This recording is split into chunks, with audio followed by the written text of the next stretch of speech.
Hi, my name is Nosha. Some of you guys know me as Shubon, and this is a Spurs video podcast. I'm very lucky to have on the line a really good, very knowledgeable Spurs fan, my buddy Dom. Hey Dom, how you doing, mate? You all right? Doing very well. I'm not sure I'll be able to live up to that excellent build-up, but I shall try. Well, speaking of things that that may let us down, did you? Oh, the Everton game, snatching defeat from the jaws of victory. I can actually hear the jaws theme tune. Dun dun dun dun dun. You just knew it was inevitable. It was one of those things where after the last kind of weekend where it was a perfect run of results and we had an excellent win, the exact opposite. And I kind of always saw it happening. You know, we are Spurs, so these things happen. It would have been a smash and grab for us anyway, I think. Well, for me, this is how I saw it. I thought Everton. I definitely thought we were good for a point. I don't think we deserved to win, but I definitely thought we were good for a point. I don't think Everton did, although they threatened, they didn't do anything you think, oh my god, they are absolutely killing us. Does that make sense? It makes sense. I agree. I've gone for a draw before the game, and I think possibly it would have been a fair result. It would have been unfair if we'd have snapped the 1-0. But I actually was slightly harsh on us to lose, obviously right at the end. But it's typical Spurs, isn't it? Yeah, I mean you gotta wonder. I mean, like I think was it the West Ham game? I think where Corker didn't hear the call of Lloris and didn't listen to him, and I don't know, what was it? And again the same. But and even that second goal, don't get me wrong, it was a killer. But that I think the guy overhead kicked it or something, and somehow that managed to get through two Spurs defenders through to Yelovich. It was like it just had to happen. I think it was that distressing. I've almost erased it from memory, but a very distressing end to. It would have been an excellent 3 points. Take advantage of our recent run of form, but very very harsh on us. Okay, for me, I don't know how you felt. The subs bench that I know because I know I don't know if you know Peter. He's Spurs on Spurs Forum, and he's been saying I'm a real Huds hater. And the thing is, when we first signed Hudson, this is years ago, about 7 years ago, and he was signed to come into the team, replacing Carrick.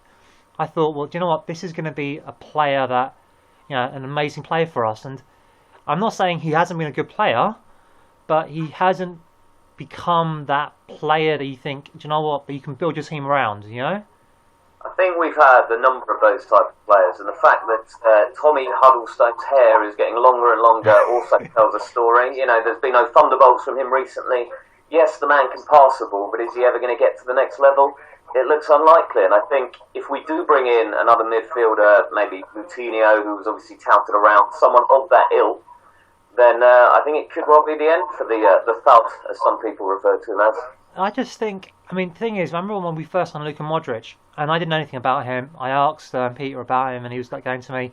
I was like, how good is he compared to like people players like Boban and Prozinecki? I mean, and he was saying to me, look, this guy could be Croatia's best ever player, And if you look at something, because I don't know if you saw the Ajax game last week, and he did a couple of up and under passes. Yeah. Absolutely. I mean, I never saw him do anything like that for Spurs ever. This is kind of that Fabregas used to do against us consistently, and this is what he's doing. Maybe he's picked it up in Spain or something. He well could have done, but I think Modric was an absolute legend for us. He's a massive bloke. We did well to hold on to him, and I guess at least he didn't go to Chelsea. But I actually think the opposite. I think it looks like he's kind of struggling to kind of break in and have the impact, as you might expect with better players at the Bernabeu. But he's a tough act to follow, tough act to replace as well. Yeah, but I think that's one thing we need to get. I think we need to get that passer in midfield, and the reason that I think with Huddleston, I think one of the main problems that he has is that if he's not got the ball at his feet and he's not got time and space to spray his 40-yard passes, he's not going to be the kind of player that's going to close someone down. He's not going to be up and around the pitch, buzzing around with loads of energy, closing plays down. I'm sure in a tackle will be fantastic. He's 6'3", 6'4".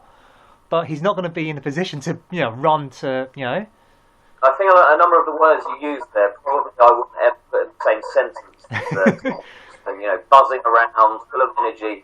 I don't think he's ever been that kind of player. He's built like a brick outhouse, keep it clean, obviously, on the YouShubes podcast.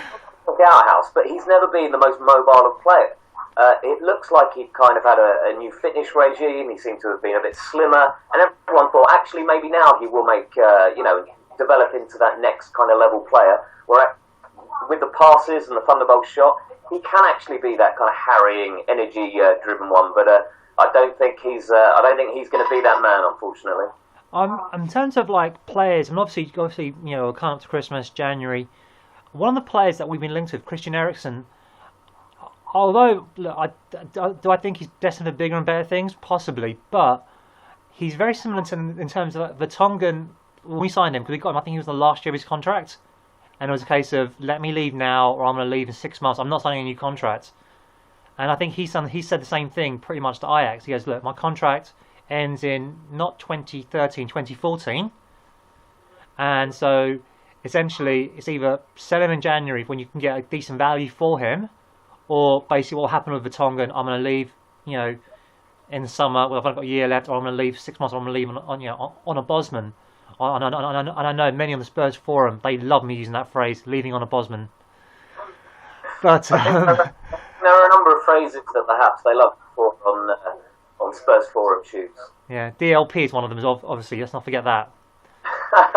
A deep line playmaker. There seem to have been a number of new positions that have been invented in recent seasons. It's probably added to the Oxford English Dictionary. But what are the other ones? Inside forward, harking back to the old days. It's hilarious. Wing forward, isn't it? The wing forward, yeah. As long as you don't use quarterback, because that's, I think, one Americanism in soccer or football, as obviously it should be known, that we could perhaps do without. But I get what people mean by it. Yeah.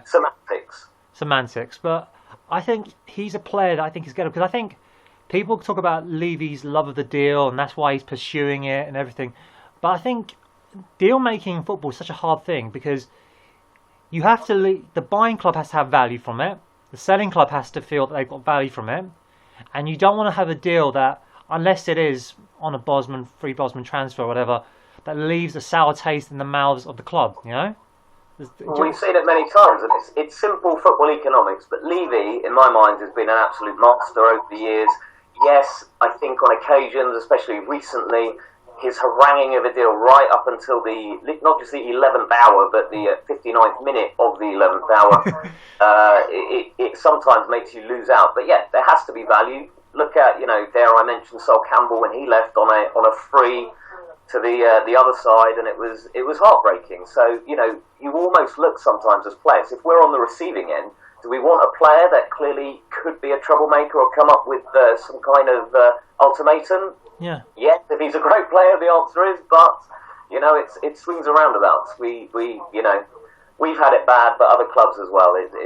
We're almost like the next level up for them, and we often bemoan players like Modric, for example. Yes, we got a big fee for him, that look onwards and upwards. So yeah. I don't know. We shall see.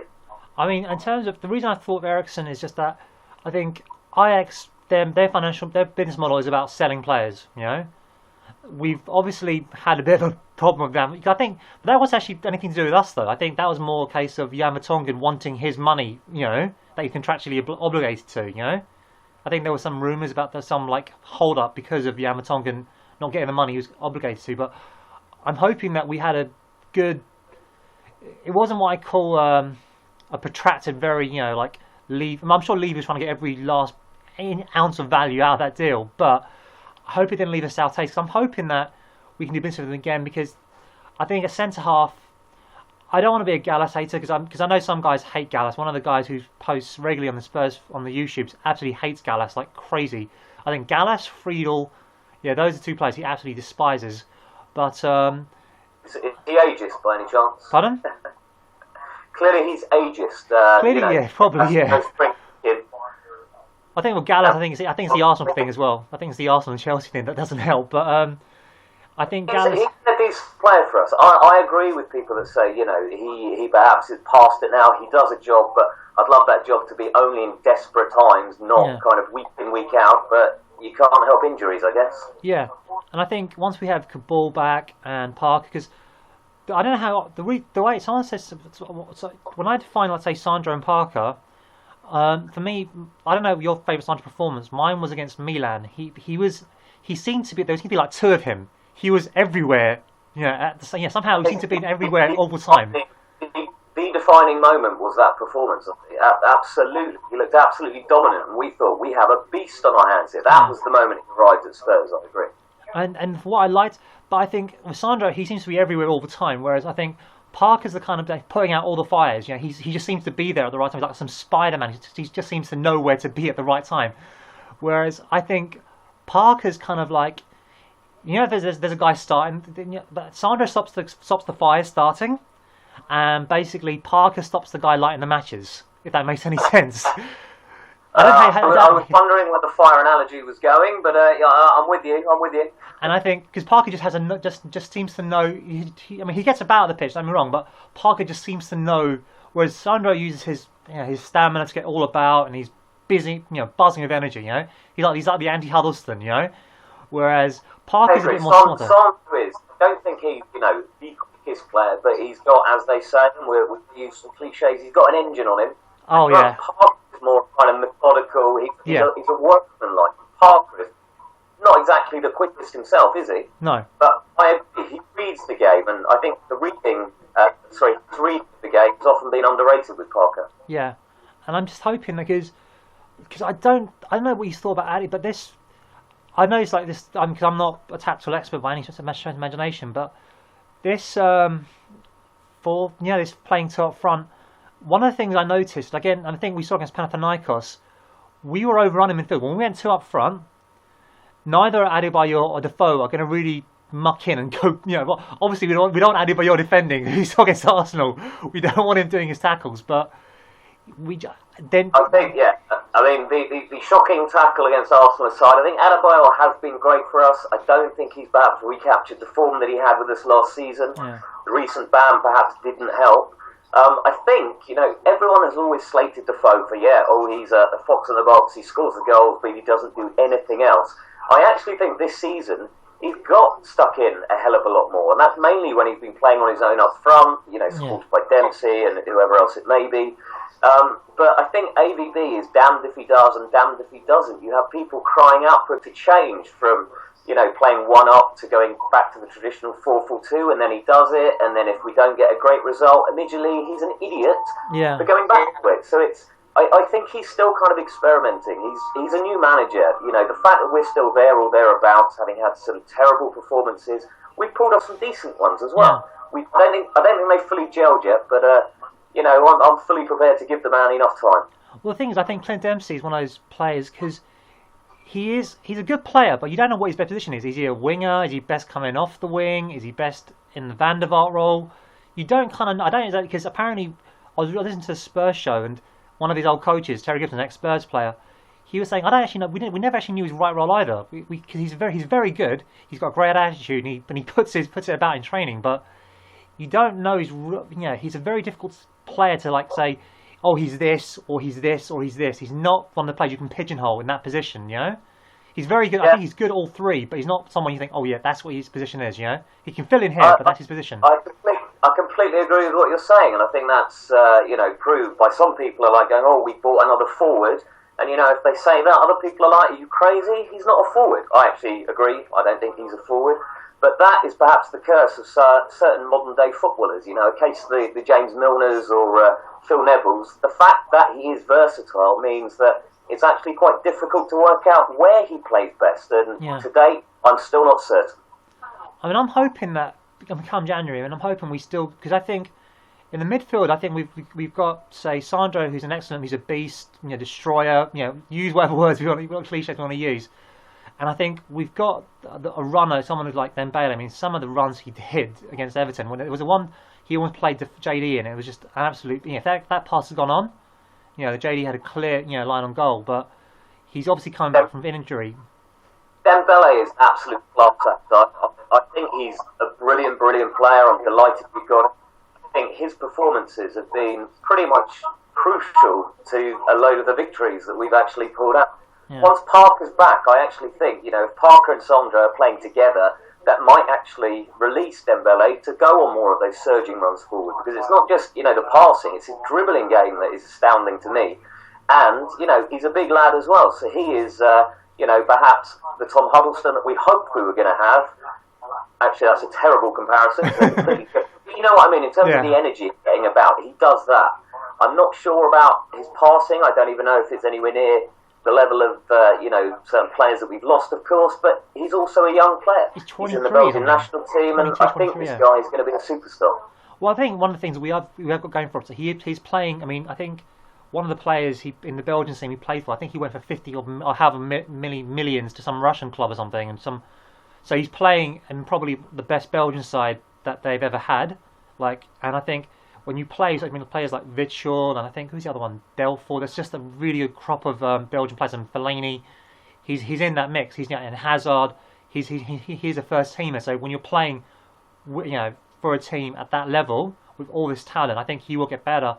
I think if we can get like a passer to complement that, or basically a combination of say Sandro and a Parker. One, say Parker sitting a bit more deeper, putting out the fires, and then because Dembele I think will be key to that. He can go, he can go up and down all day. He can play supporting JD or Adebayor, but if we are being overrun in midfield, he will come back and he will put his foot in. I do think we're not going to see a 4-4-2 I think we'll see an Addy or a JD up front, but I don't think we'll see two from who knows. I think if we can get Parker back, I think we will also come a midfield three of Parker, Sandro, and then Bale. I think that's a much stronger midfield three, and especially if Bale and Lennon are fit, I think he'll play. I think he'll go that way. Two defensive midfielders, one runner. And I think that would probably be the right way to go. Parker has been much maligned. Some people love him, some people don't rate him. I think he's been a big miss for us. And in your fire analogy, he is great at putting out those certain fires, like you say. I absolutely agree. He mocks stuff up, passes it simply to other people, and lets other people play. He's been crucial to our recent success, and he's been a great player for us. So rumours are he's back imminently, so it'll be interesting to see how he comes back. Yeah, so Swansea is going to be a tough because it's interesting because they had an absolute nightmare on. They played really well against Arsenal, although Arsenal played pretty terribly, and then they had a nightmare. I think they were 3-0 or 3-1 down, and then suddenly some horrible scoreline, and then suddenly they bring it back. So this is a team that not only can they play, but they've got some fight. They have character. They can really bring it back. Character. Here's a cliche we haven't used. Character. They certainly do have character. Breath of fresh air, and people are over the moon with their performances. Let's try out a few more. I think that Mishu guy, bloody hell, those 2 goals that he scored, fantastic. Absolutely loved it, but they're dangerous. I would be worried if we didn't manage to come away. I'd be disappointed if we didn't come away from that game 3 points further up the league. Well, I'm hoping that, and I think Bale, he'll be obviously, him being from Cardiff, playing Swansea, I think there'll be a motivation for him obviously. Hoping he's fit. Hopefully they said that his hamstring wasn't that bad, so he'll be back, and hopefully we'll have. Because for me, I'm not sure. I don't think Scott Parker will be back. I think it might be a bit too soon. I don't know if it's. I think we might get a subs appearance out of him maybe because Sandro. That guy must be running on empty by now. The amount of running that guy had to do. Do you know what I'm saying? I think I would personally. I think I'd play Sandro and Dembele. Together, start with those two, have, say, 4-2-3-1, possibly starting with, say, default front on his own, not playing a 4-4-2, and then, hopefully, if we are in the lead, somehow, if we get to that magical 80th minute mark, which is when we're going to concede a goal. We could have been top of the league if it finished at 80 minutes. I know, if we could somehow, I think, that way, then that's when we want to bring on Parker, we want to bring on Adebayor, get them their minutes. So even if it's not 80 minutes, but try and get them in there, and hopefully see it out. 10-minute period. Yeah, that 10-minute period. All right, so 80 minutes now, lads. We're in the lead. Time to bring on Adebayor and Parker, and hopefully see the game out. At a reasonable point, second half, you shook up. I kind of agree, and I think Adebayor hasn't been great for us this season. I think start with him up front. If you get one up front, there's only one man this season that could be, and that's Jermaine Defoe. Yeah, I think if he starts, and I think let's say we are leading, because I think one of the reasons that people forget is that first of all, he hasn't played. He had that injury, the suspension. He hasn't had a pre-season, and we've lost Luca and lost Rafa. One of the because when we were playing in full flight, how good was that last season? We had this most amazing team. I think in recent seasons under the much maligned Harry Redknapp, I've had probably the most fun watching us play football that I have done in years. It's been incredible. So it's a new manager. I'm fully behind him. But yeah, we've been spoiled as Spurs fans. They forget too quickly, the mid-table mediocrity and some of the dross that we've had over the years. So yeah, happy days, and it's great that we can actually be in a position where we're moaning that we finished fourth, and yeah, we missed out on the Champions League due to Chelsea's anti-football and tweeting it. But we're not bitter about that. Still, we're not bitter about that. I didn't shed too many tears when Chelsea went out of the Champions League. Let's put it that way. But it's one of those things. How far does that show that we've come on board when you can moan when Spurs finish in fourth spot? It was just unlucky we didn't get into the Champions League this season. Definitely. All right. Well, Dom, we're coming up to just over 20 minutes. You up to doing a part 2, or do you want to wrap it up here? I'm easy with whatever you are, Shubes. So I'm all yours should you wish to do a part 2. All right. Well, chill out. We're going to come back. Please come back after these messages from Google's ads. Please click on these ads. Click on the ads. Okay.